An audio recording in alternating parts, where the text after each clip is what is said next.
I say more in a previous short video about major issues that face the Oilers for much of this month going into their then upcoming game against the Bolts. Found another interesting video of an episode of That's Hockey posted on TSN YouTube page with Sarah Davis having sat in for the usual Gino Reda, with Craig Button having been her guest.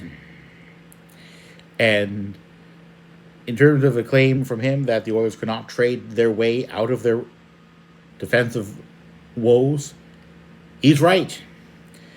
The Oilers are a broken team.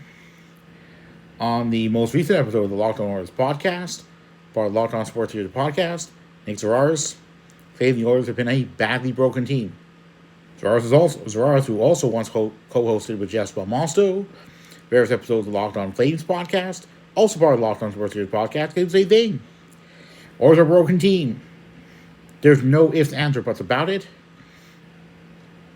And too much the Oilers have relied on Connor McDavid and Leon Draisaitl. 4 goals should have been enough to win that game against the Capitals. But here we are. 5 goals excluding empty netters. Not a recipe for success. That's the core of what is hurting the Oilers. And it's hard for me to say that the Oilers are a potential playoff team. Because as much as they may be, they haven't shown me that they are. I would say that if the Oilers, in this condition, somehow qualify for this coming postseason, good luck winning more than one game. The last Stanley Cup final, the Oilers played this many games, during which they allowed at least this many goals. The last 5 of the games of the Stanley Cup final, that is. I'd say I discussed that and other issues in a video about that 9-1 drubbing the Oilers had received at the hands of the Avs earlier on this month.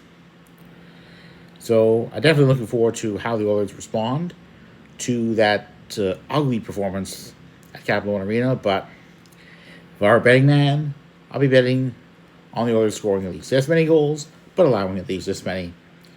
Putrid defensive awareness totally justifies my belief of those respective goals scored and allowed by the Oilers.